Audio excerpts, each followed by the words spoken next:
Hello बच्चों, let us see the question.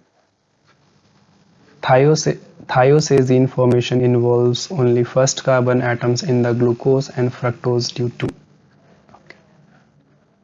Okay तो यहाँ पे क्या हो रहा है, थोड़ा सा यहाँ पे क्वेश्चन स्प्रिंट है, ये क्वेश्चन गलत लिखा है यहाँ पे.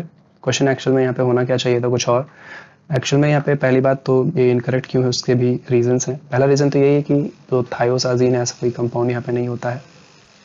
और दूसरा क्या, यहाँ पे थोराजिन कंपाउंड होता है. जो थोराजिन कंपाउंड होता है वो भी कोई जो है आपका कोई जो है कार्बोहाइड्रेट नहीं होता है. तो यहाँ पर जो करेक्ट क्वेश्चन होना चाहिए according to me and various other sources जो कि मैंने चेक किए हैं, ठीक है. तो उसके अकॉर्डिंग यहाँ पे क्या होने चाहिए, यहाँ पर जो क्वेश्चन होना चाहिए दिस दैट विल बी कि जो हम कहेंगे ओसा जोन का जो फॉर्मेशन होता है, क्या हुआ कि जो ओसा जोन फॉर्मेशन होता है involves only first two carbon atoms both in glucose and fructose.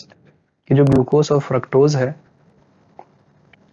इसमें जो ओसाजोन का फॉर्मेशन होता है इसमें सिर्फ फर्स्ट और सेकंड कार्बन पे ही जो है फर्स्ट और सेकंड कार्बन का इन्वॉल्वमेंट होता है, ठीक है. और ड्यू टू, या तो ये क्वेश्चन हो सकता है या फिर हम बोल सकते हैं ऐसे कि जो ओसाजोन फॉर्मेशन है, osazone formation is same for glucose and fructose. कि जो ग्लूकोज है और जो फ्रक्टोज है इन दोनों का जो ओसाजोन फॉर्मेशन होता है वो सेम होता है. तो ये क्यों होता है, ठीक है. या तो ये क्वेश्चन होगा या फिर हमारा क्वेश्चन क्या होगा कि ओसाजोन फॉर्मेशन में सिर्फ फर्स्ट टू कार्बन से इन्वॉल्व होते हैं. तो ऐसा क्यों है ये क्वेश्चन में पूछा गया है. ये जो क्वेश्चन हमारा है ये क्वेश्चन हमारा गलत है, ये क्वेश्चन हमारा क्या है इनकरेक्ट है, ठीक है ना. तो ये हम ध्यान रखेंगे यहाँ पर, ये क्वेश्चन क्या है इनकरेक्ट है, ये बुक में भी मिसप्रिंट है. तो अगर हम बात करें इस क्वेश्चन की तो ये क्वेश्चन क्या होगा, फिर इसका सॉल्यूशन अगर हम देख लेते हैं, इसके सॉल्यूशन की अगर हम बात करें तो ओसा जोन में क्या होता है,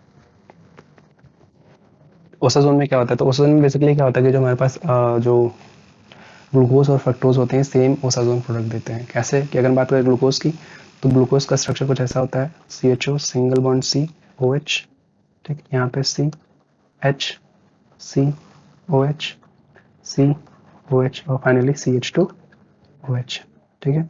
इधर H होगा, इधर OH होगा, इधर H एंड H. इसकी रिएक्शन किससे कराते हैं, ओसाजोन रिएक्शन किससे कराई जाती है, फेनिल हाइड्रोजन से कराई जाती है. फेनिल हाइड्रोजन क्या होता है, फेनिल हाइड्रोजन, ठीक है. इसकी बात करें क्या होता है, तो हाइड्रोजन हमारे पास क्या होता है NH2 सिंगल बॉन्ड NH2 होता है.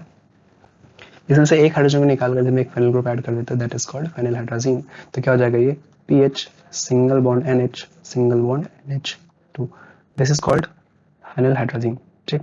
तो जब यहाँ पे रिएक्शन कराएंगे PH single bond NH single bond NH2 से तो क्या होगा यहाँ पे इसके हमको यहाँ पे 3 मोल्स रिक्वायर्ड होते हैं, मतलब सॉरी इसके 3 इक्विवेलेंट्स रिक्वायर्ड होते हैं, 1 इक्विवेलेंट ऑफ ग्लूकोज के लिए क्या हमारा डी ग्लूकोज है, ठीक है. तो जो प्रोडक्ट हमें यहाँ पे मिलता है that is known as osazone. वो किस तरह से होता है, ये होता है C double bond N H, sorry यहाँ पे वाटर का लॉस होता है तो N होगा यहाँ पे बचेगा और क्या बचेगा NH PH. बेसिकली यहाँ पे अभी मैं बात करता हूँ इसके बारे में थोड़ा सा.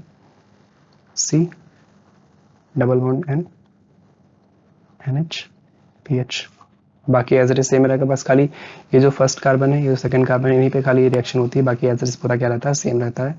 तो मैं इसको कंडेंस फॉर्म में लिख सकता हूँ, इसको मैं लिख देता हूँ यहाँ पे CHOH 3 हो जाएगा यहाँ पे और यहाँ पे CH2OH, ठीक है. ये क्या है, ये ओसाजोन, यही ओसाजोन कहलाता है. फिर अगर हम फ्रक्टोज की बात करें तो फ्रक्टोज भी देख लेते हैं. यहाँ पे फ्रक्टोज कैसा होता है, यहाँ पे CH2OH होता है, ये कीटो शुगर होता है, यहाँ पे C डबल बॉन्ड आ जाएगा और नीचे सारे पार्ट्स क्या रहते हैं सेम ही रहते हैं. तो यहाँ एक बार मैं लिख लेता हूँ, अच्छा OH OH CH2OH, ठीक है. यहाँ पे भी जब इसकी भी रिएक्शन हम किससे कराते हैं फेनिल हाइड्रोजन से कराते हैं that is PH NH NH2, इसमें भी क्या होता है 3 इक्विवेलेंट से इसके भी यूज होते हैं for 1 equivalent of D fructose. यहाँ भी क्या है जो फर्स्ट कार्बन सेकंड कार्बन इन्हीं पे हमको यहाँ पे ओसोजोन फॉर्मेशन देखने को मिलता है, बाकी एल्ड्रिस क्या रहते हैं सेम रहते हैं, तो इनका भी प्रोडक्ट हमारा सेम ही रहता है। तो अपन ने क्या देखा कि क्वेश्चन अगर है कि हमारा ओसोजोन फॉर्मेशन दोनों में सेम क्यों होता है, क्योंकि ओसोजोन फॉर्मेशन जो होता है सिर्फ फर्स्ट और सेकंड कार्बन पे ही अफेक्ट करता है, बाकी एल्ड्रिस सेम रहते हैं। और ग्लूकोज और फ्रक्टोज क्या होते हैं, ये एक दूसरे के क्या होते हैं, आइसोमर्स होते हैं। ठीक, इस वजह से क्या होता है इनका जो ओसोजोन फॉर्मेशन होता है वो सेम रहता है। ठीक है, तो ये क्वेश्चन अगर हमारा कुछ इस तरह से रहेगा तो इसका एक्सप्लेनेशन कुछ ऐसा हो जाएगा। I hope you understood the question. Best of luck.